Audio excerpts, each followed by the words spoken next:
Hello guys, स्वागत है सभी का ऑनलाइन स्टडी एकेडमी में। दोस्तों, रोजगार और निर्माण का नया अंक प्रकाशित हो चुका है जो कि 14 से लेकर 20 नवंबर 2022 तक का है। और पिछले हफ्ते की पीडीएफ अवेलेबल नहीं थी, इसलिए पिछले हफ्ते वीडियो नहीं आया था। तो आज के इस वीडियो में हम दोनों ही हफ्तों के जो अंक है इसे कवर करेंगे। तो वीडियो काफ़ी ज़्यादा इंपॉर्टेंट होगी, मेक श्योर लास्ट तक जरूर देखिएगा। आइए शुरू करते हैं।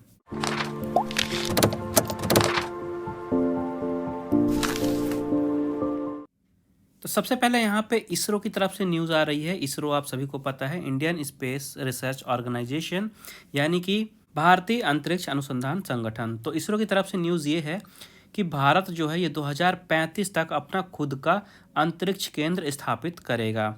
तो जो इसरो के अध्यक्ष हैं डॉक्टर एस सोमनाथ, इन्होंने इन्फॉर्मेशन दी है कि योजना बनाई जा रही है और इसके लिए नया rocket next generation launch vehicle बनाया जा रहा है और लक्ष्य रखा गया है कि 2035 तक भारत का खुद का अंतरिक्ष केंद्र स्थापित किया जाएगा। अब यहाँ पे इंडियन स्पेस रिसर्च ऑर्गेनाइजेशन की बात हुई है, तो इसका जो मुख्यालय है ये याद रखिएगा बेंगलोर में है। इसकी स्थापना हुई थी 1969 में और प्रेजेंट में यहाँ के अध्यक्ष हैं डॉक्टर एस सोमनाथ। ये स्टैटिक्स आपको याद रखने हैं। इसके बाद एक न्यूज़ है यहाँ पे यूनाइटेड नेशन से। तो अभी हाल ही में जलवायु सम्मेलन COP27, जलवायु सम्मेलन COP27 ये आयोजित हुआ था। याद रखिएगा, ये आयोजित हुआ कहाँ पे था? ये आयोजित हुआ था मिस्र में। ठीक है, यहाँ से ये पूछ सकता है कि COP27 जो इस साल हुआ तो कहाँ पे आयोजित हुआ था? तो ये आयोजित हुआ था मिस्र में। तो संयुक्त राष्ट्र के जो महासचिव हैं एंटोनियो गुटेरेस, इन्होंने इस सम्मेलन में इंफॉर्मेशन दी है कि युद्ध में जितना लोग प्रभावित होते हैं, एक वॉर के दौरान जितने लोग प्रभावित होते हैं उससे लगभग 3 गुना ज़्यादा लोग प्रभावित हो रहे हैं प्रेजेंट में, जो जलवायु परिवर्तन हो रहा है उसके। तो यहाँ पे अब एक तो स्टैटिक आपको याद रखना है, COP27 मिस्र में हुआ है। यहाँ पे एंटोनियो गुटेरेस का नाम आया है जो कि यूनाइटेड नेशंस के महासचिव हैं। तो यूनाइटेड नेशन से कुछ पॉइंट याद रखिएगा। इसका मुख्यालय है न्यूयॉर्क में। स्थापना हुई थी 1945 में। मेंबर्स की बात करते हैं तो प्रेजेंट में 193 मेंबर्स हैं। और यूनाइटेड नेशंस के बारे में ज़्यादा आपको डिटेल में देखना है तो पिछले वीडियो में हमने कवर किया था यूनाइटेड नेशंस डे, जो कि 24 अक्टूबर को मनाया जाता है हर साल। तो उसमें हमने डिस्कस किया था यूनाइटेड नेशंस के बारे में ज़्यादा डिटेल में। तो अगर आपको उससे कुछ स्टैटिक और कवर करना है तो मेक श्योर उस वीडियो को भी ज़रूर देखिएगा। फिलहाल आगे बढ़ते हैं। यहाँ पे ईरान से एक न्यूज़ है। तो ईरान ने भी हाल ही में उपग्रह ले जाने वाले एक रॉकेट का सफल परीक्षण किया है और ये जो रॉकेट है इसका नाम दिया गया है गैम 100। ये आप देख रहे हैं यहाँ पे लिखा हुआ है, ये रॉकेट का नाम है गैम 100। कौन सी कंट्री ने सफल परीक्षण किया है? ईरान ने। तो यहाँ से आपको 2 स्टैटिक याद रखने हैं। इसके बाद अभी हाल ही में भारत फ्रांस द्विपक्षीय सैन्य अभ्यास हुआ, इसका नाम याद रखना आपको गरुण। क्वेश्चन एक्सरसाइज से कैसे बनते हैं देखिए, कभी आपको एक्सरसाइज का नाम दे देगा जैसे कि गरुण, तो पूछ लेगा कि गरुण अभी सैन्य अभ्यास हुआ है किन 2 देशों के बीच में होता है? तो भारत और फ्रांस के बीच में। या क्वेश्चन घुमा के पूछ सकता है कि भारत और फ्रांस के बीच में कौन सा सैन्य अभ्यास होता है? तो आपको वहाँ पे आंसर देना है गरुण। या पूछ सकता है कि इस साल कौन सा संस्करण हुआ है? तो इस साल हुआ है गरुण का 7वां संस्करण। ठीक है, तो याद रखिएगा। इसके अलावा ये सैन्य अभ्यास हुआ कहाँ है ये भी आपको याद रखना है। तो ये सैन्य अभ्यास हुआ था जोधपुर में। तो अभी हाल ही में भारतीय वायुसेना के जो प्रमुख हैं air chief marshal VR Chaudhary ji, इन्होंने इसी सैन्य अभ्यास के आयोजन के दौरान, जो कि गरुण 7 हुआ था अभी जोधपुर में, वहाँ पे इन्फॉर्मेशन दी है कि भारत जो है रक्षा चुनौतियों से निपटने के लिए 4th और 5वीं पीढ़ी के विमानों की 5 से 6 स्क्वाड्रन की तत्काल आवश्यकता है। इन्होंने ऐसी इन्फॉर्मेशन दी है। तो यहाँ से आपको एक्सरसाइज का नाम, किन 2 देशों के बीच में होता है और कहाँ पे हुआ, ये याद रखना है मेनली। फिर नेक्स्ट यहाँ पे केंद्रीय रक्षा मंत्री हमारे श्री राजनाथ सिंह जी, इन्होंने पूर्वी लद्दाख के श्योक इलाके में BRO यानी कि सीमा सड़क संगठन जो होता है, इनके द्वारा 75 महत्वपूर्ण पुल और सड़क प्रोजेक्ट जो हैं इनको देश को समर्पित किया है। ये जो 75 महत्वपूर्ण प्रोजेक्ट हैं इनमें से 45 पुल हैं, 27 सड़कें हैं और 2 हेलीपैड हैं और इसके अलावा एक कार्बन न्यूट्रल हैबिटेट है। तो इसका वर्चुअली उद्घाटन किया गया है हमारे रक्षा मंत्री श्री राजनाथ सिंह जी के द्वारा। और ये जो पूरे प्रोजेक्ट हैं 75 प्रोजेक्ट्स हैं, इनको बनाने में लागत आई है 2180 करोड़ रुपए का। आपको ये प्रोजेक्ट का अमाउंट याद रखना है। इसके बाद सेना से ही एक और न्यूज़ है। तो हाल ही में भारतीय सेना ने नई डिजिटल पैटर्न वाली वर्दी का जो डिज़ाइन है इसको पेटेंट कराया है। तो ये जो वर्दी होगा इसका पूरी तरह से जो स्वामित्व होगा ये भारतीय सेना के पास ही रहेगा। तो ये जो वर्दी है इसको 15 जनवरी को एक्चुअली में सेना दिवस मनाया जाता है। ये पॉइंट याद रखिएगा, 15 जनवरी को सेना दिवस मनाया जाता है। तो 15 जनवरी को सेना दिवस के दौरान जो सेना प्रमुख जनरल थे MM नरवणे जी, इन्होंने लॉन्च किया था और हाल ही में इसका पूरी तरह से पेटेंट करा लिया गया है भारतीय सेना के द्वारा। इसके बाद हैं जॉर्जिया मेलोनी।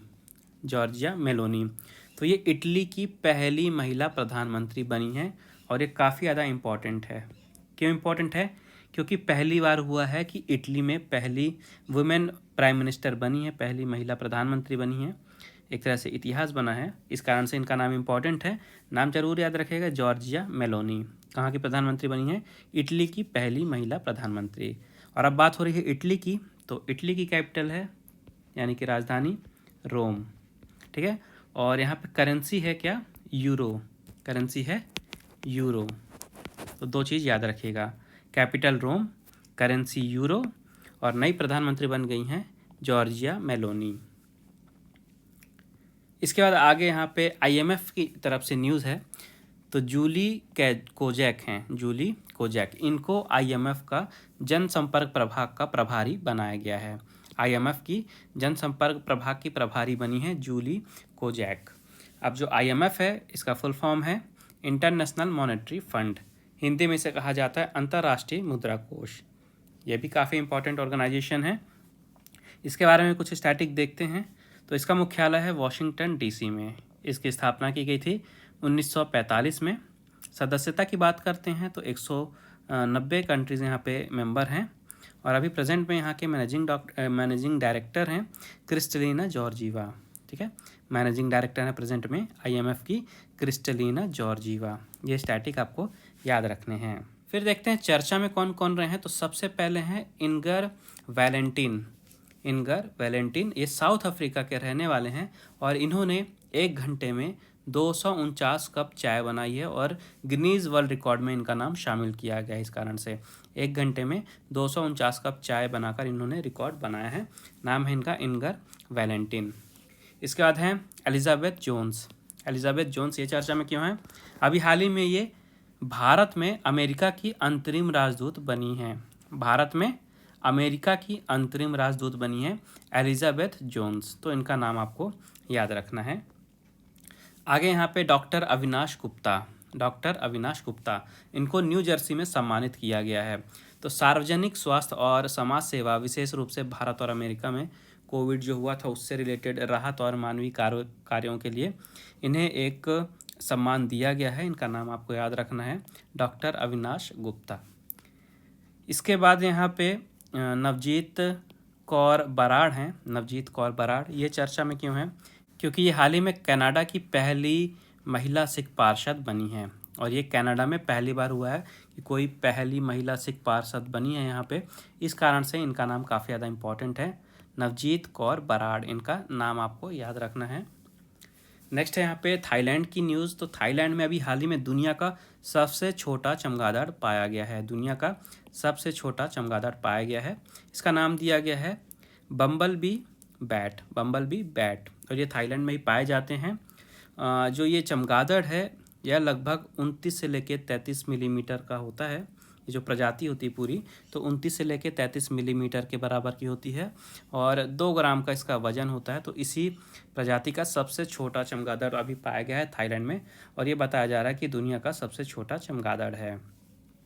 इसके बाद डेनमार्क से न्यूज़ है। तो यहाँ पे AI बेस्ड राजनीतिक दल तैयार कर दिया गया है, ठीक है। आर्टिफिशियल इंटेलिजेंस यानी कि AI बेस्ड पहला राजनीतिक दल तैयार किया गया है और ये विश्व का पहला AI बेस्ड राजनीतिक दल है और ये हुआ है डेनमार्क में। तो आपको यहाँ पे कंट्री का नाम याद रखना है, क्वेश्चन पूछ सकता है कौन से देश में ऐसा हुआ है। आंसर होगा आपका डेनमार्क। इसके अलावा ये जो राजनीतिक दल है इसका एक चैटबॉट नेता तैयार किया गया है और जो चैटबॉट नेता है इसका नाम आपको याद रखना है, इसका नाम दिया गया है लार्स। तो लार्स आपको चैटबॉट का नाम याद रखना इंपॉर्टेंट है, और कंट्री डेनमार्क। दो चीज़ काफ़ी ज़्यादा इंपॉर्टेंट है। इसके बाद स्विट्ज़रलैंड की न्यूज़ है। तो आप सभी को पता है स्विट्ज़रलैंड अपनी खूबसूरती के लिए जाना जाता है। अब यहाँ पे दुनिया की सबसे लंबी पैसेंजर ट्रेन भी चलाई गई है, तो इस कारण से भी चर्चा में है। विश्व रिकॉर्ड है क्योंकि विश्व की सबसे लंबी पैसेंजर ट्रेन है, स्विट्ज़रलैंड में चलाई गई है। तो कंट्री का नाम आपको याद रखना है। ये जो ट्रेन है इसमें लगभग 100 डिब्बे लगे हुए हैं और 4550 सीटें हैं, तो ये आपको याद रखना है। इसके बाद है नथाली मैक्लोइन। ठीक है, नथाली मैक्लोइन। तो ये दिव्यांग रेसिंग ड्राइवर हैं, इन्होंने हाल ही में एक रिकॉर्ड बनाया है। तो इनका जो नाम है ये गिनीज बुक में शामिल किया गया है, और ये दुनिया की पहली दिव्यांग महिला क्वाड्रप्लीजिक रेसिंग ड्राइवर बनी है। इनका नाम है नथाली मैक्लोइन। इसके बाद अमेरिका से न्यूज़ है, जहाँ पे 8 वर्ष के एक बालक हैं जिनका नाम है सैम। तो इन्होंने 3000 फीट की चढ़ाई की है एक चट्टान पे, और 3 दिन में सफ़र इन्होंने तय किया है। इस कारण से इन्होंने ये रिकॉर्ड बनाया है और इनका नाम चर्चा में रहा है। तो इनका आपको नाम याद रखना है। इनका नाम है सैम। इसके बाद है इरशाद कामिल। तो इरशाद कामिल को हाल ही में पुष्किन प्राइज़ दिया गया है, और ये पहले भारतीय गीतकार हैं जिन्हें ये पुरस्कार प्राप्त हुआ है। इस कारण से इनका नाम इम्पॉर्टेंट है, इरशाद कामिल। इनका नाम आपको याद रखना है। फिर से सुन लीजिए, इरशाद कामिल, और पुरस्कार है पुष्किन प्राइज़। 2 पॉइंट्स यहाँ से आपको याद रखने हैं। फिर यहाँ पे लेबनान से न्यूज़ है। तो लेबनान के जो राष्ट्रपति हैं मिशेल ऑन, इन्होंने अपना पद छोड़ दिया है। एक्चुअली में लेबनान में अभी वित्तीय संकट चल रहा है, इस कारण से लेबनान के जो राष्ट्रपति हैं मिशेल ऑन, इन्होंने अपना राष्ट्रपति का पद छोड़ा है। इसके बाद हैं अजीत मोहन। ये फेसबुक इंडिया के चीफ थे। हाल ही में इन्होंने अपने पद से इस्तीफ़ा दिया है। अजीत मोहन, इन्होंने हाल ही में अपने पद से इस्तीफ़ा दिया है। नेक्स्ट है सिक्किम से न्यूज़। तो यहाँ पे आपने सुना होगा, काफ़ी इंपॉर्टेंट अवार्ड है ये एक्चुअली में, फ्लोरेंस नाइटिंगेल पुरस्कार, जो कि नर्सों को दिया जाता है। तो इस साल सिक्किम की 2 नर्सों को राष्ट्रीय फ्लोरेंस नाइटिंगेल पुरस्कार दिया गया है। जो पुरस्कार है ये भारत के राष्ट्रपति देते हैं, जो कि प्रेजेंट में हैं द्रौपदी मुर्मू जी। इन्होंने सम्मानित किया है 2 नर्सों को, जिनका नाम है टीका देवी पांडे और ताशी लामू शेरपा। फिर से सुन लीजिए, टीका देवी पांडे और ताशी लामू शेरपा। इन 2 नर्सों को फ्लोरेंस नाइटिंगेल पुरस्कार दिया गया है भारत का, और ये हैं दोनों नर्स हैं सिक्किम से। इसके बाद बहामास से न्यूज़ है। तो हाल ही में बहामास जो है, यहाँ पे टाइगर शार्क की मदद से दुनिया का सबसे बड़ा समुद्री घास का जंगल ढूंढा गया है वैज्ञानिकों के द्वारा। ये जो जंगल है ये समुद्र तल पे 92,000 वर्ग किलोमीटर में फैला हुआ है। तो ये हुआ है बहामास में, ये आपको याद रखना है। फिर यहाँ पे है अरुणा मिलर। ये भारतीय मूल की पहली गवर्नर बनी हैं। इस कारण से इनका नाम इम्पोर्टेंट है, अरुणा मिलर। इसके बाद देखते हैं स्मृति शेष। तो सबसे पहले यहाँ पे देखिए इम्पोर्टेंट है, भारत के प्रथम मतदाता हैं ये, भारत के प्रथम मतदाता थे एक्चुअली में। तो हाल ही में 105 वर्ष की आयु में इनका निधन हो गया है। हिमाचल के थे ये, और इनका नाम आपको याद रखना है। इनका नाम था श्याम शरण नेगी। 105 वर्ष की आयु में इनका निधन हुआ है। भारत के प्रथम मतदाता थे ये, इस कारण से इम्पॉर्टेंट है। इसके बाद एक और इम्पॉर्टेंट नाम है जिन्हें भारत के स्टीलमैन के नाम से जाना जाता था, भारत के स्टीलमैन। इनका नाम था जमशेद ईरानी। हाल ही में 86 वर्ष की आयु में इनका निधन हो गया है। तो इन्होंने 1968 में टाटा स्टील में शामिल हुए थे। एक्चुअली में 1968 में ये टाटा स्टील में शामिल हुए थे, और 2011 में रिटायर हुए थे। इन्हें पद्म भूषण से भी सम्मानित किया गया था, और 1992 से लेकर 2001 तक ये टाटा स्टील के एमडी भी रहे थे। भारत के स्टील मैन के नाम से प्रसिद्ध थे ये। हाल ही में इनका निधन हुआ है, जमशेद ईरानी। इसके बाद है मशहूर चित्रकार नील पवन बरुआ जी। हाल ही में इनका 86 वर्ष की आयु में निधन हो गया है। इसके बाद है प्रसिद्ध फ्रांसीसी चित्रकार जिनका नाम था पियरे सोलेजेस। हाल ही में 102 वर्ष की आयु में इनका निधन हो गया है। तो इन्होंने द्वितीय विश्व युद्ध के दौरान एक काले रंग का चित्र बनाया था, और काफ़ी ज़्यादा फेमस हुए थे उसके बाद। और वो जो उनकी पेंटिंग थी, काफ़ी सारे उसके लिए इन्हें अवार्ड भी दिए गए थे, इसलिए काफ़ी ज़्यादा फेमस थे ये। फ्रांस से रहने वाले थे ये। इनका नाम था पियरे सोलेजेस हाल ही में 102 वर्ष की आयु में इनका निधन हुआ है। फिर यहाँ पे मशहूर sky driver Richard Sheffield, sky driver थे ये रिचर्ड शेफील्ड, हाल ही में 55 वर्ष की आयु में इनका निधन हो गया है। फिर यहाँ पे रेडबुल फार्मूला 1 की जो टीम होती है तो उस टीम के मालिक थे डाइटरिच। फार्मूला 1 में आपने देखा होगा रेडबुल की जो टीम है इसके मालिक थे ये डाइटरिच मार्टेसिड्स, ठीक है, डाइटरिच मार्टेसिड्स। हाल ही में 78 वर्ष की आयु में इनका भी निधन हो गया है।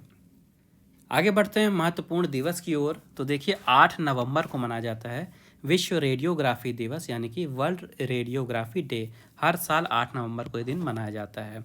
अब यहाँ से आपको डेट तो याद रखनी ही है, इसके अलावा थीम याद रखिएगा, कई बार एग्जाम में डायरेक्टली थीम पूछता है। तो इस साल इसके लिए थीम रखी गई है radiographers at the forefront of patient safety. फिर से सुन लीजिए, radiographers at the forefront of patient safety, ये साल की थीम थी। अब 8 नवंबर को विश्व रेडियोग्राफी दिवस मनाया क्यों जाता है? तो देखिए 8 नवंबर को ही जो एक्सरे रेडिएशन होते हैं, जिसे एक्सरे के नाम से जाना जाता है, तो इसकी खोज पूरी हुई थी 8 नवंबर 1895।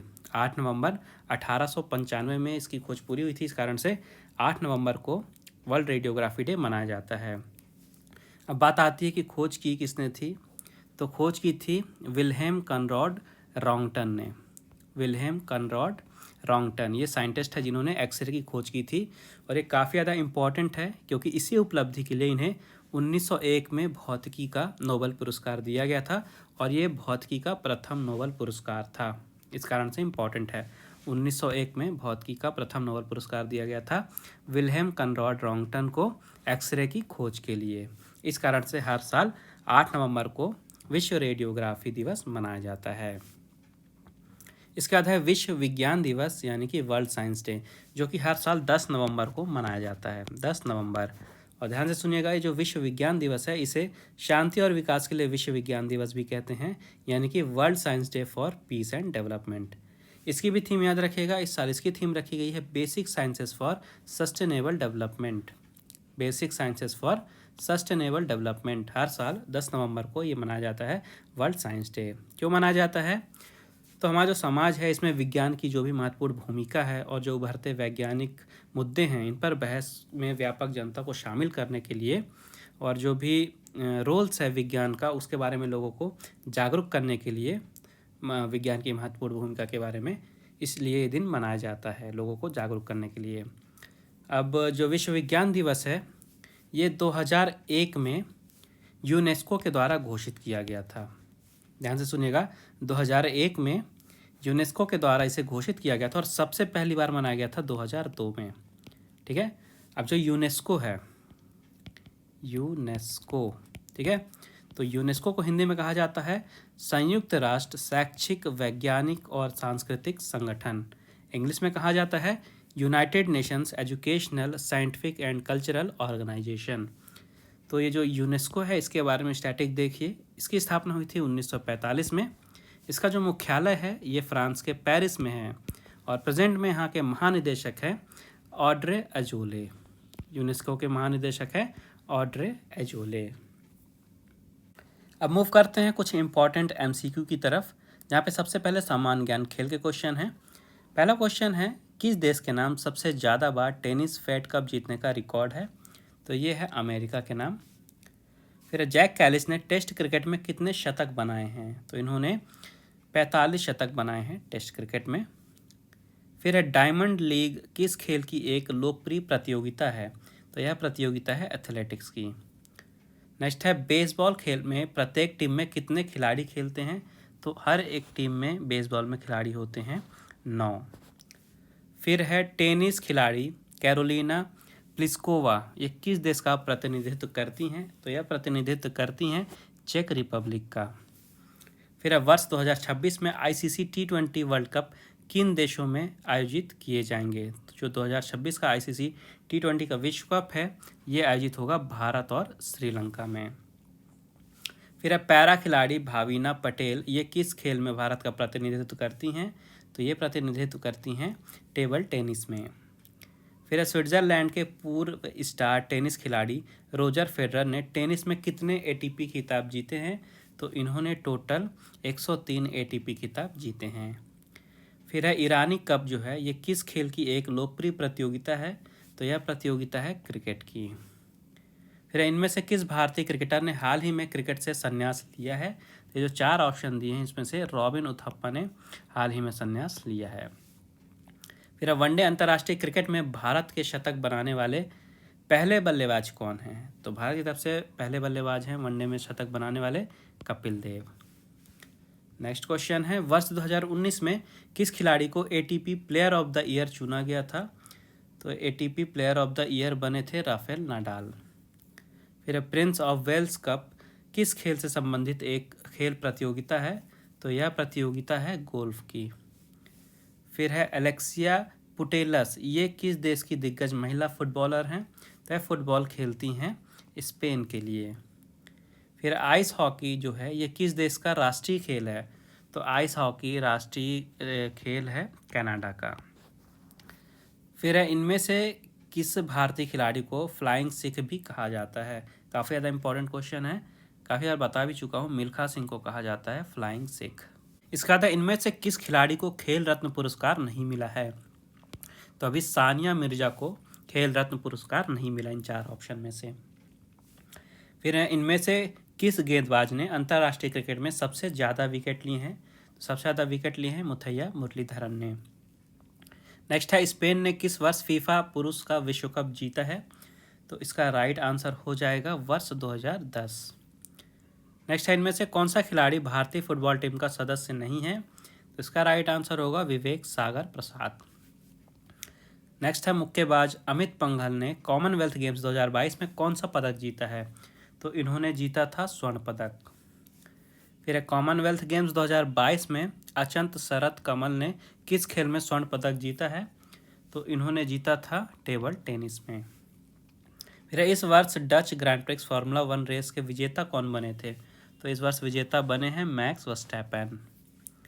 फिर आईसीसी T20 वर्ल्ड कप का पहला संस्करण किस वर्ष खेला गया था? तो किस वर्ष खेला गया था? 2007। इंपॉर्टेंट है क्योंकि 2007 में इंडिया जीता था। और अभी हाल ही में T20 विश्व कप समाप्त हुआ है। इस साल का टूर्नामेंट किसने जीता है? इस साल का टूर्नामेंट जीता है इंग्लैंड ने। किसको हराया है? पाकिस्तान को। तो इसके बारे में डिटेल में डिस्कस करेंगे आगे के अंक में जब ये प्रकाशित होगा। फिलहाल अभी इतना याद रखिए। इसके बाद नेक्स्ट क्वेश्चन है इस वर्ष किस टीम ने कैरेबियन प्रीमियर लीग का खिताब जीता है? तो इस वर्ष जीती है जमैका थलाइवास की टीम। नेक्स्ट क्वेश्चन है कॉमनवेल्थ गेम्स 2022 में बैडमिंटन में पुरुष एकल वर्ग के चैंपियन कौन बने हैं? तो चैंपियन बने हैं लक्ष्य सेन। फिर है पीजीए गोल्फ टाइटल जीतने वाले पहले भारतीय गोल्फर कौन हैं? तो पहले भारतीय गोल्फर हैं अर्जुन अटवाल। फिर है वर्ष 2022 में किस देश ने एशिया कप का खिताब जीता है? तो जीता है श्रीलंका ने। किसको हराया था? इन्होंने भी हराया है पाकिस्तान को। फिर इनमें से किस खेल में बर्डी और ईगल टर्म का इस्तेमाल होता है? तो इस्तेमाल होता है गोल्फ में। फिर केविन डी ब्रून किस देश के दिग्गज फुटबॉल खिलाड़ी हैं? तो ये खिलाड़ी हैं बेल्जियम के। नेक्स्ट है ग्रीन पार्क जो क्रिकेट स्टेडियम है ये भारत के किस शहर में है? तो ये स्टेडियम है कानपुर में। नेक्स्ट है वर्ष 1996 में ओलंपिक खेल किस शहर में आयोजित किए गए थे? तो ये आयोजित किए गए थे अटलांटा में। नेक्स्ट है प्रो कबड्डी लीग का 8वां सीजन जो है ये किस टीम ने जीता है? तो ये जीता था दबंग दिल्ली ने। नेक्स्ट है इनमें से कौन सा देश आईसीसी वनडे वर्ल्ड कप 2019 में उप विजेता रहा था? ध्यान सुनिएगा, उप विजेता पूछ रहा है। तो ये था न्यूजीलैंड। और जीता किसने था? जीता था ऑस्ट्रेलिया ने। फिर है विक्टर एक्सेल्सन किस देश के दिग्गज बैडमिंटन खिलाड़ी हैं? तो यह बैडमिंटन खेलते हैं डेनमार्क के लिए। नेक्स्ट है इस वर्ष किस क्लब ने डूरंड कप का खिताब जीता है? तो इस वर्ष खिताब जीता है बेंगलुरु एफसी ने। फिर जापान ने किस वर्ष फीफा महिला फुटबॉल विश्व कप का खिताब जीता था? तो जापान जीता था वर्ष 2011 में। नेक्स्ट है फ्रांस ने कितनी बार डेविस कप का खिताब अपने नाम किया है? तो फ्रांस ने टोटल 10 बार इस टूर्नामेंट को जीता है। इस वर्ष यूएस ओपन ग्रैंड स्लैम में पुरुष एकल वर्ग के चैंपियन कौन बने हैं? तो इस वर्ष चैंपियन बने हैं कार्लोस अल्काराज। फिर Olympic champion gymnast Simona Biles ये किस देश का प्रतिनिधित्व करती हैं? तो यह प्रतिनिधित्व करती हैं अमेरिका का। नेक्स्ट है, इस वर्ष शीतकालीन ओलंपिक खेल चीन के किस शहर में आयोजित किए गए थे? तो इस वर्ष आयोजन हुआ था बीजिंग में। फिर राफेल नडाल ने अपने कैरियर में सबसे पहले कौन सा ग्रैंड स्लैम जीता था? तो सबसे पहले इन्होंने जीता था फ्रेंच ओपन। फिर इनमें से किस खिलाड़ी को एशिया कप 2022 में प्लेयर ऑफ द टूर्नामेंट चुना गया था? प्लेयर ऑफ द टूर्नामेंट बने थे वनिंदु हसरंगा। किस देश के लिए खेलते हैं? श्रीलंका के लिए। फिर अब भारत ने एशियन गेम्स 2018 में कुश्ती में कितने स्वर्ण पदक जीते थे? तो भारत ने कुश्ती में 2 स्वर्ण पदक जीते थे। फिर इस वर्ष किस देश ने अंडर 17 सैफ चैंपियनशिप जीती है? तो इस वर्ष जीता है भारत। नेक्स्ट है, इस वर्ष राष्ट्रीय खेल किस राज्य में आयोजित किए गए थे? तो किस राज्य में आयोजित किए गए थे? ये आयोजित किए गए थे गुजरात में। फिर मनु भाकर जो है ये किस खेल में भारत का प्रतिनिधित्व करती हैं? तो ये प्रतिनिधित्व करती हैं निशानेबाजी में। नेक्स्ट है, जर्मनी ने किस वर्ष आखिरी बार फीफा वर्ल्ड कप जीता था? तो आखिरी बार जर्मनी जीता था वर्ष 2014 में। लास्ट क्वेश्चन है, इस वर्ष ऑल इंग्लैंड बैडमिंटन टूर्नामेंट में महिला एकल वर्ग की चैंपियन कौन बनी है? तो इस वर्ष चैंपियन बनी है अकाने यामागुची। आगे बढ़ते हैं सामान्य ज्ञान की तरफ। पहला क्वेश्चन है, भारत का लौह अयस्क भंडार निम्नलिखित में से किस शैल समूह से संबंधित है? तो यह संबंधित है धारवाड़ से। फिर है, नून माटी का तेल शोधक जो कारखाना है कहाँ है? यह असम में है। फिर हमें बताना है कि कौन सा युग में यहाँ पे सही सुमेलित नहीं है। तो यहाँ पे देखिए जो केंद्रीय उपोष्ण उद्यान है ये श्रीनगर में दिया हुआ है, यह पेयर गलत है। फिर नेक्स्ट है, भारत में निम्न में से कहाँ सबसे बड़ा पोत जो है प्रांगण है? तो सबसे बड़ा पोत प्रांगण है भारत में, ये है कोची में। फिर है, हिमालय का विस्तार आराकाम योमा जिस देश में स्थित है वह देश कौन सा है? वह देश है म्यांमार। फिर है, निम्नलिखित पर्वतों में से कौन राइन नदी के किनारे है? तो ब्लैक फॉरेस्ट जो है यह राइन नदी के किनारे अवस्थित है। नेक्स्ट है, वर्ष 1998 में मध्य प्रदेश के कितने जिलों का गठन किया गया था? तो 1998 में 16 जिलों का गठन किया गया था। फिर है, रघुवंशम महाकाव्य के रचयिता कौन है? तो रचयिता है कालिदास जी। नेक्स्ट है, मध्य प्रदेश उच्च न्यायालय मुख्यालय जबलपुर भवन के वास्तुकार कौन थे? तो जो याद रखिए, सबसे पहले तो मध्य प्रदेश का उच्च न्यायालय जो है मुख्यालय ये जबलपुर में है। अब बात करते हैं यहाँ के वास्तुकार के। तो यहाँ के वास्तुकार थे हेनरी इरविन। फिर यहाँ पे आपको बताना है कि कौन सा पेयर जो है ये सही सुमेलित नहीं है। तो यहाँ पे ज्वालामुखी और जम्मू और कश्मीर ये पेयर गलत है। फिर मध्य प्रदेश में ट्रॉपिकल फॉरेस्ट रिसर्च इंस्टीट्यूट कहाँ है? तो ये जबलपुर में है। नेक्स्ट है, राज्य निर्वाचन आयुक्त की जो नियुक्ति होती है किसके द्वारा की जाती है? तो ये नियुक्ति होती है राज्यपाल के द्वारा। फिर मध्य प्रदेश राज्य महिला आयोग का गठन कब किया गया था? तो इसका गठन किया गया था 23 मार्च 1998 में।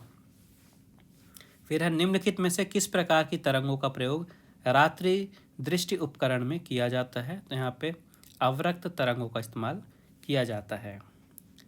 फिर मध्य प्रदेश की किस नदी को सूर्य की पुत्री कहा जाता है? तो ताप्ती नदी को कहा जाता है ताप्ती नदी को कहा जाता है सूर्य की पुत्री। नेक्स्ट है, मध्य प्रदेश में वर्तमान सौर ऊर्जा नीति कब घोषित की गई थी? तो ये घोषित की गई थी 2012 में। फिर सांची के स्तूप का संबंध किस काल से है? तो यह मौर्य काल से भी संबंधित है और मौर्योत्तर काल से भी संबंधित है। तो आ और बा दोनों राइट आंसर होंगे। फिर है, उरुश्रंग एवं अंतराल ये किस स्थापत्य की विशेषता हैं? तो यह विशेषता है बुंदेलखंड स्थापत्य के। फिर निम्नलिखित में से कौन सा लोक गायन गद्य और पद्य दोनों शैली में गाया जाता है? तो यहाँ पे देखिए जो बरसाती वार्ता है यह गद्य और पद्य दोनों शैली में गाया जाता है। फिर आपको बताना है गूगल क्रोम क्या है। तो ये तो काफ़ी कॉमन हो चुका है, आप गूगल क्रोम सभी को पता है एक वेब ब्राउज़र है। फिर अब भारत का कौन सा शहर जो है आर्टिफिशियल इंटेलिजेंस का प्रमुख केंद्र बन गया है? ये है बेंगलुरु। फिर है, एक सामान्य कीबोर्ड में फंक्शन की संख्या कितनी होती है? आपने कीबोर्ड में देखा होगा ऊपर F1 F2 F3 लिखा होता है, वो होती है फंक्शन की। तो टोटल कीबोर्ड में 12 फंक्शन की होती हैं। फिर यहाँ पे आपको बताना है कि एनालॉग सिग्नल का उदाहरण कौन सा है। तो माइक्रोफोन जो है ये एनालॉग सिग्नल का उदाहरण है। फिर है राष्ट्रीय साइबर अपराध रिपोर्टिंग पोर्टल का प्रारंभ कब हुआ था। तो इसका प्रारंभ हुआ था वर्ष 2019 में। फिर आपको बताना कि सही सुमेलित कौन सा नहीं है इसमें। तो बांदीपुर और महाराष्ट्र का पेयर यहाँ पे गलत है। फिर आपको नेक्स्ट में फिर से बताना है, एक तरफ राष्ट्रीय उद्यान है, एक तरफ मुख्य संरक्षित वन्य पशु हैं। तो यहाँ पे आपको देखिए बताना है कि कौन सा सही सुमेलित है। तो पेरियार जो है बाघ के लिए है फेमस, ये भी सही है। राजा जी हाथी के लिए है, ये भी सही है। और मानस जो है ये भी हाथी के लिए फेमस है। तो जो ऊपर के तीनों पेयर दिए हुए हैं सभी के सभी सही सुमेलित हैं। फिर है यूनेस्को द्वारा MAB की शुरुआत कब की गई थी। तो MAB की शुरुआत की गई थी 1971 में। फिर हाइड्रोजन बम जो है निम्न में से किस सिद्धांत पर आधारित है। तो यह आधारित होता है अनियंत्रित संलयन अभिक्रिया पे। नेक्स्ट है किसी धारावाही चालक से प्रवाहित धारा है कौन सी। तो यह है आदिश राशि। फिर भारत नेट परियोजना का पूर्व नाम क्या था।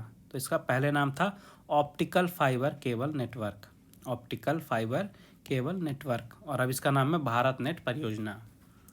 फिर अब पर्सनल ब्लॉगिंग का जनक किसे कहा जाता है। ये क्वेश्चन पहले भी 2-3 बार पूछा जा चुका है। तो पर्सनल ब्लॉगिंग का जनक कहा जाता है जस्टिन हॉल को। फिर बताना है आपको कि दो धातुओं का सोल्डरन किस गुण के कारण संभव होता है। तो संभव होता है अंशजन के कारण। ठीक है, अंशजन इसका राइट आंसर है। फिर मध्य प्रदेश में द्वितीय बार राष्ट्रपति शासन की अवधि क्या थी। तो यह अवधि थी 18 फरवरी 1980 से 8 जून 1980। नेक्स्ट है प्रधानमंत्री ग्राम सड़क योजना के लिए सामान्य क्षेत्र में कितनी जनसंख्या होनी चाहिए। जनसंख्या होनी चाहिए 500 की। फिर ग्वालियर से पूर्व सिंधिया वंश की राजधानी क्या थी। तो ग्वालियर से पहले सिंधिया वंश की राजधानी थी उज्जैन। नेक्स्ट है 1957 के विद्रोह में सक्रिय रूप से भाग लेने वाली जनजाति कौन थी। तो वह जनजाति थी भील। नेक्स्ट है निम्न में से किसने विश्वविद्यालयों में धार्मिक शिक्षा की प्रबल रूप से वकालत की थी। तो ये थे मदन मोहन मालवीय जी। फिर है कल्हड़ द्वारा रचित राजतरंगिणी, ये जो है ये किसके शासन काल में पूरी हुई थी यह बताना है। तो यह पूरी हुई थी जय सिंह के शासन काल पे। फिर है भ्रूण किस में मिलता है। तो भ्रूण मिलता है बीज में। नेक्स्ट है घटोली का युद्ध, ये किनके बीच लड़ा गया था। तो जो घटोली का युद्ध है ये राणा सांगा और इब्राहिम लोदी के बीच में लड़ा गया था। फिर है राष्ट्रीय आपदा प्रतिक्रिया बल यानी कि जो NDRF है यह किस मंत्रालय के अंदर काम करता है आपको बताना है। तो यह होम मिनिस्ट्री यानी कि गृह मंत्रालय के अंदर में काम करता है। फिर है भारतीय संविधान की 7वीं अनुसूची के अंतर्गत राज्य सूची में निम्न में से किसका उल्लेख है। तो रेलवे पुलिस का उल्लेख है भारतीय संविधान की 7वीं अनुसूची में। फिर है खादी एवं ग्रामीण उद्योग कमीशन जो है तो इसका हेडक्वार्टर यानी कि मुख्यालय कहाँ है यह बताना है। इसका हेडक्वार्टर है मुंबई में। नेक्स्ट है भारत का राष्ट्रीय पशु क्या है। तो भारत का राष्ट्रीय पशु है बाघ। आगे बढ़ते हैं समान अध्ययन की तरफ, जहाँ पे पहला क्वेश्चन है जनधन दर्शक ऐप जो है इसे किसने लॉन्च किया है। तो इसे लॉन्च किया है वित्त मंत्रालय ने राष्ट्रीय सूचना विज्ञान केंद्र के साथ मिलकर। तो उपरोक्त दोनों इसका आंसर हो जाएगा। नेक्स्ट है भारत सरकार द्वारा स्वामित्व योजना जो है इसे कब लागू किया गया था। इसे लागू किया गया था 24 अप्रैल 2020 में। फिर है ग्रीन टर्म अहेड मार्केट यानी कि GTAM जो है ये कब लागू किया गया था। तो ये लागू किया था 2020 में। नेक्स्ट है दीनदयाल उपाध्याय ग्रामीण कौशल योजना का प्रारंभ किस वर्ष हुआ था। इसका प्रारंभ हुआ था 2014 में।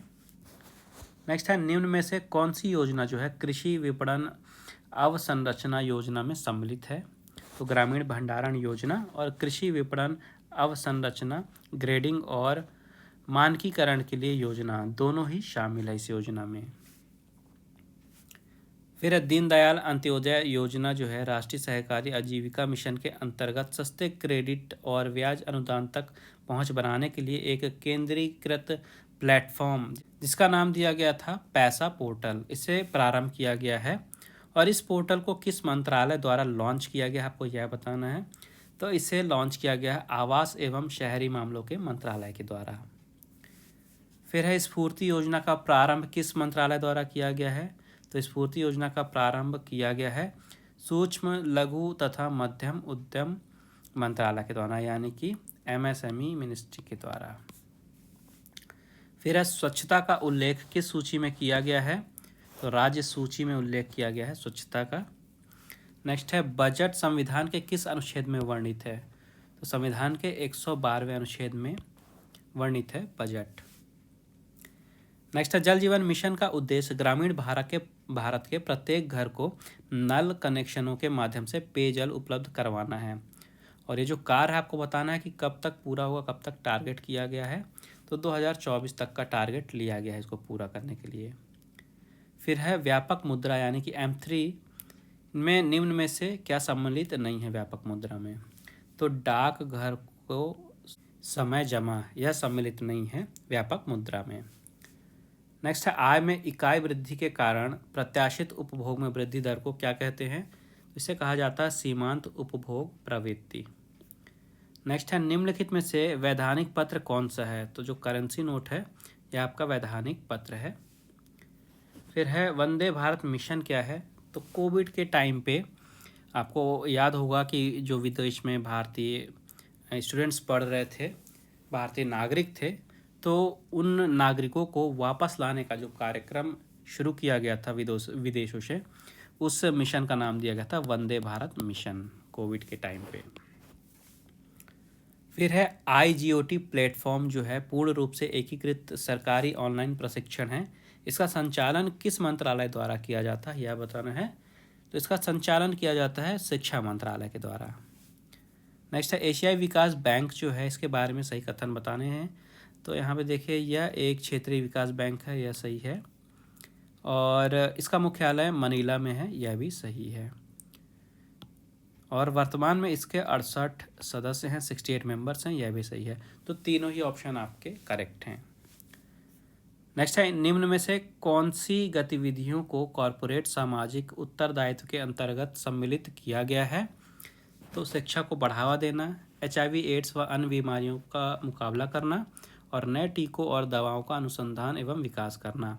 ये तीनों को ही जो तीनों ऑप्शन हैं इन तीनों को ही कॉरपोरेट सामाजिक उत्तरदायित्व के अंतर्गत सम्मिलित किया गया है। फिर उड़ीसा सरकार द्वारा लॉन्च किया गया एक पोर्टल है जिसका नाम दिया गया है सुमंगल। आपको बताना है कि जो सुमंगल पोर्टल है किससे संबंधित है। तो यह संबंधित है अंतर्जातीय विवाह के प्रोत्साहन से। नेक्स्ट है सरकार बजटीय घाटे के वित्त पोषण के लिए कौन से कदम नहीं उठा सकती है। तो सरकार जो है बजटीय घाटे के वित्त पोषण के लिए कर में कटौती नहीं कर सकती है। नेक्स्ट है राष्ट्रीय राजधानी क्षेत्र और उसके आसपास के क्षेत्रों में वायु प्रदूषण से संबंधित समस्याओं के निवारण के लिए किस संस्था का गठन किया गया है।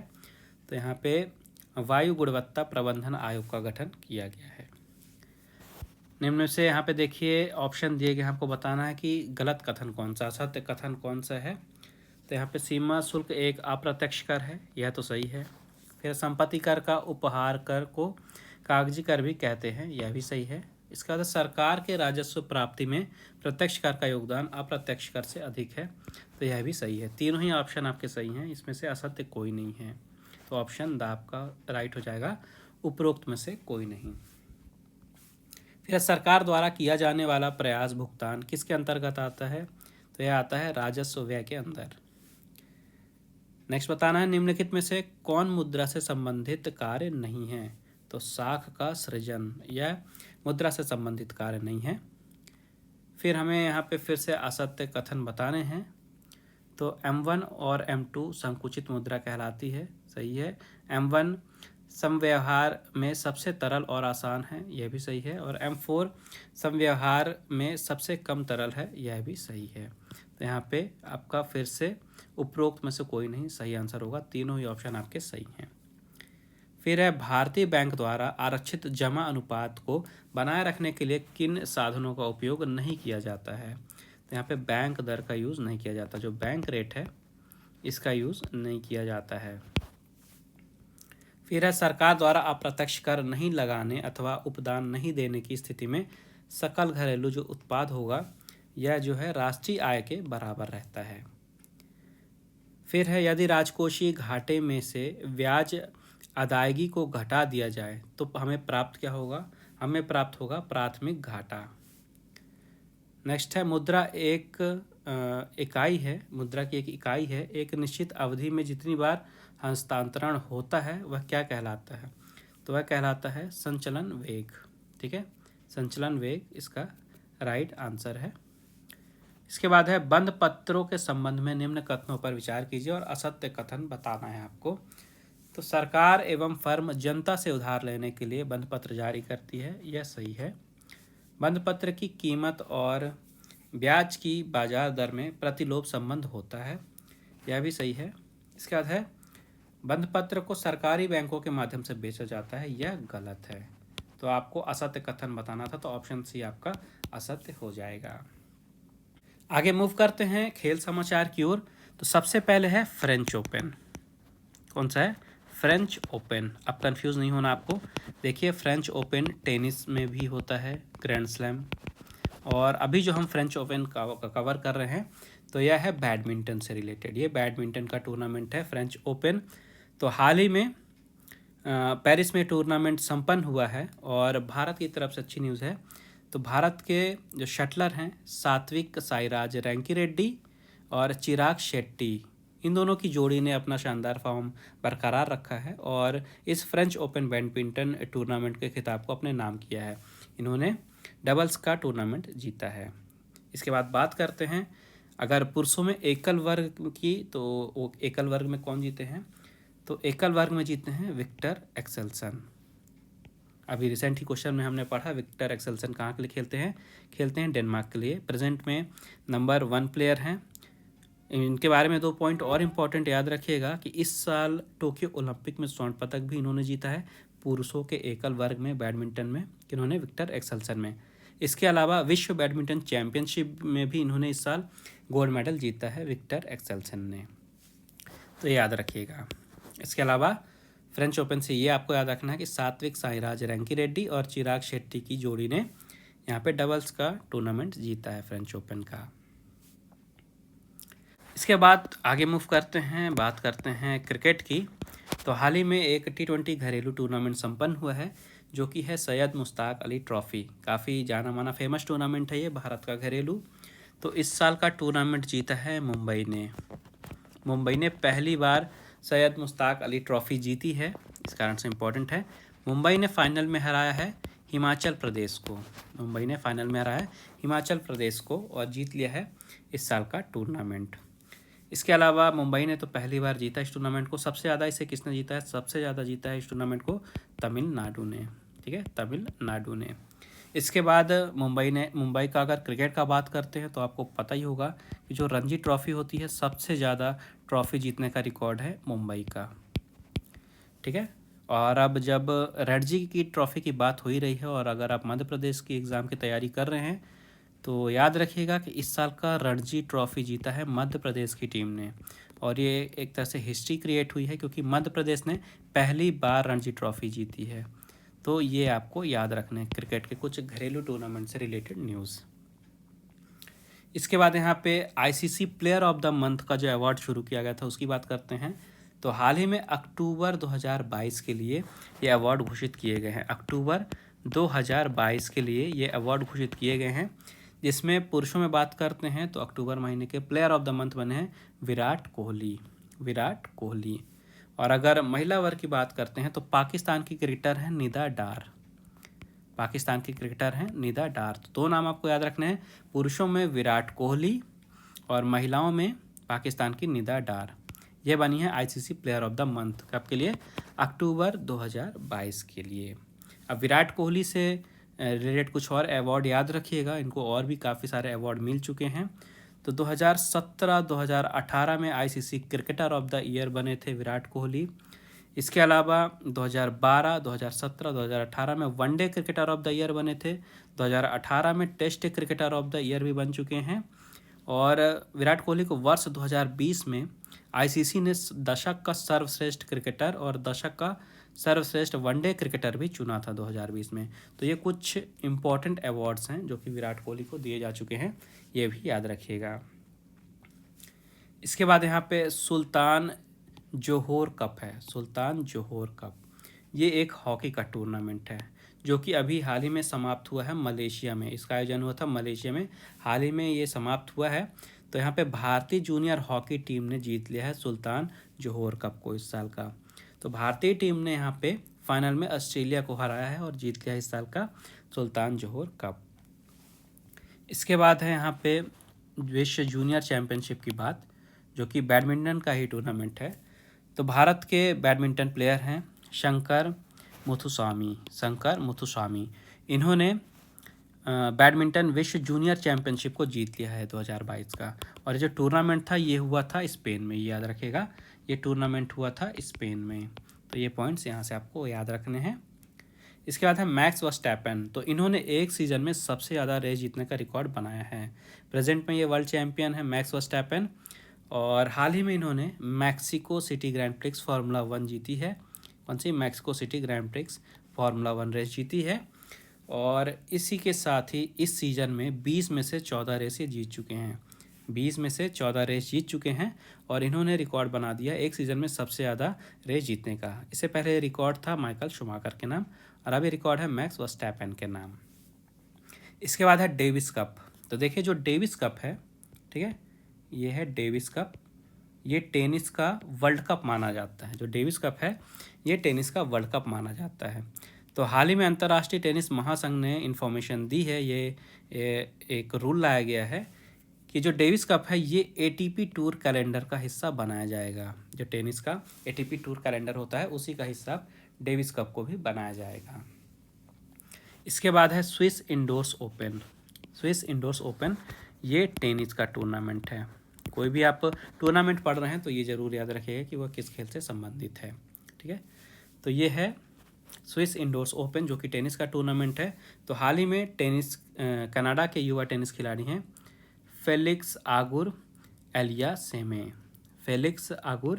एलियासीमे। इन्होंने स्विस इंडोर्स ओपन का खिताब जीता है इस साल का। इसके बाद है यहाँ पे अंडर 17 महिला विश्व कप, फीफा अंडर 17 महिला विश्व कप। ये इम्पॉर्टेंट है, क्यों?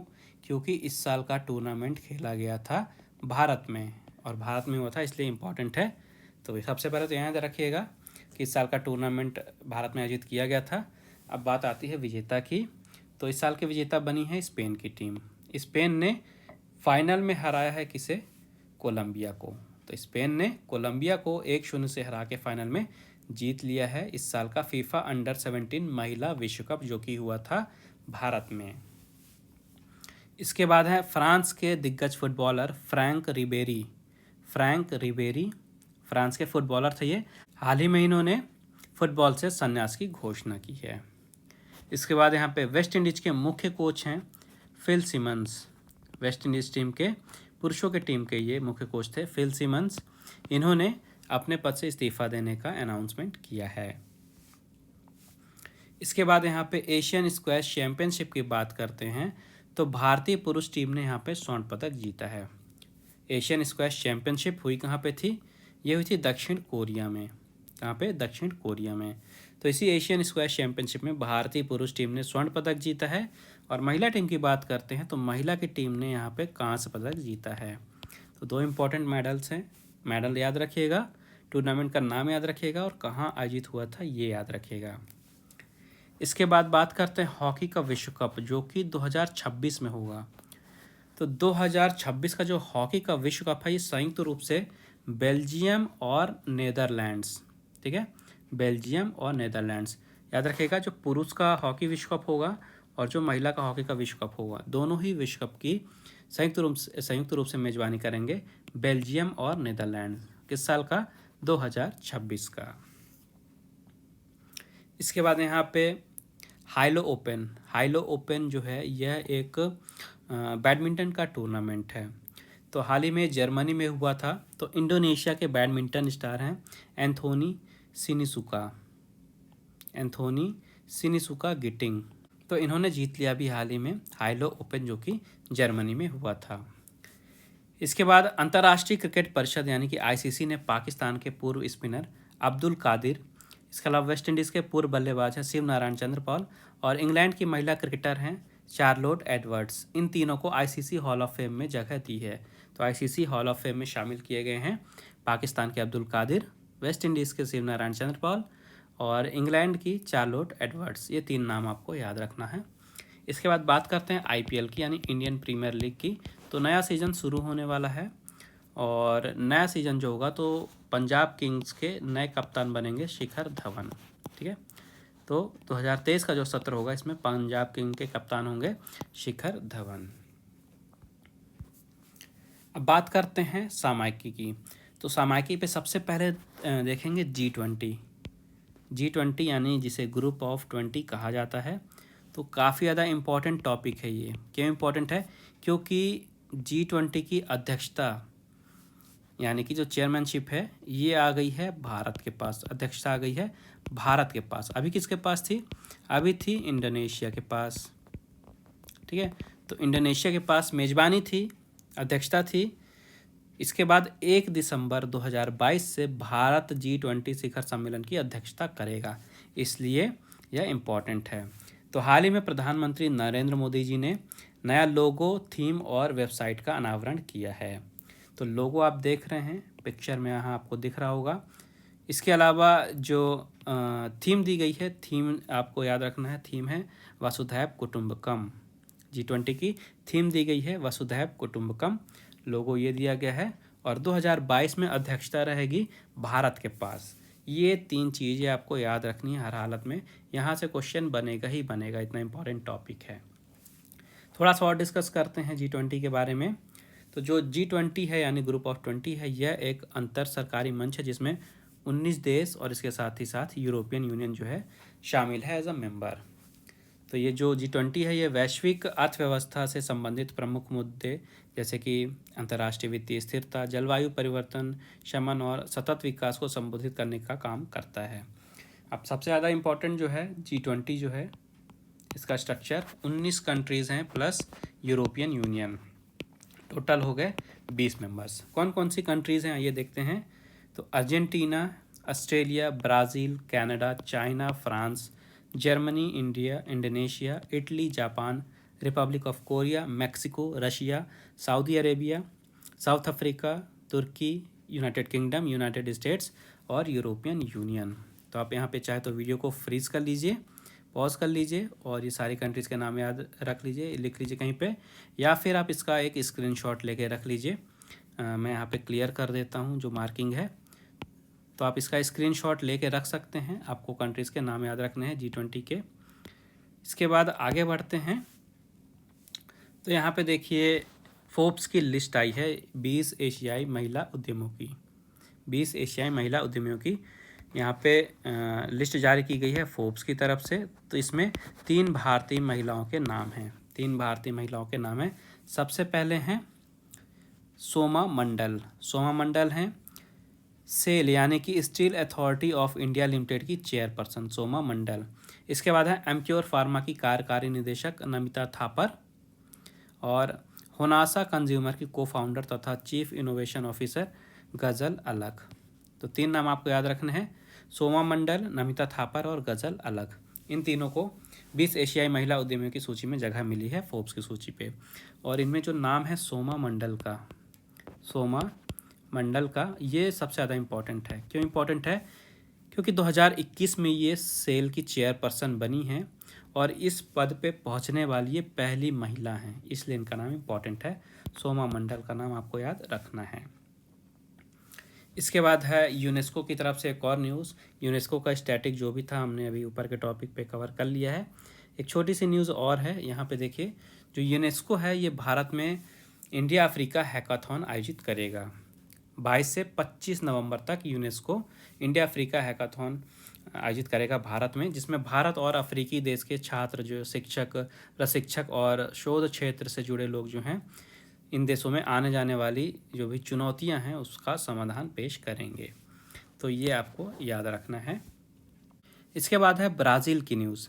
तो ब्राज़ील में नए राष्ट्रपति बने हैं, इनका नाम है लुइज इनासियो लूला दा सिल्वा। लुइज इनासियो लूला दा सिल्वा ये ब्राज़ील के नए राष्ट्रपति बने हैं और ये तीसरी बार सत्ता संभालेंगे यहाँ पे। तो इनका नाम आपको याद रखना है। और अब ब्राज़ील की बात हुई है तो ब्राज़ील की राजधानी देखिए, ब्राज़ील की राजधानी है ब्राज़ीलिया। ठीक है, ब्राज़ीलिया जो है ये ब्राज़ील की राजधानी है। और बात करते हैं यहाँ पे करेंसी क्या चलती है। करेंसी चलती है यहाँ पे रियल।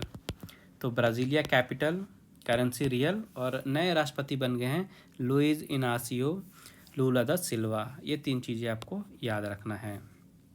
तो आज के अंक में बस इतना ही। आई होप आपको आज का वीडियो पसंद आया होगा। अगर आपको वीडियो यूज़फुल लगे तो प्लीज़ वीडियो को लाइक ज़रूर करिएगा, ज़्यादा से ज़्यादा शेयर कीजिए अपने दोस्तों के साथ। और आपने अगर अभी तक चैनल को सब्सक्राइब नहीं किया है तो सब्सक्राइब करके बेल आइकन दबा दीजिएगा, ताकि जैसा अगला अंक प्रकाशित हो तो उसकी वीडियो आए आपको सबसे पहले नोटिफिकेशन मिल जाए।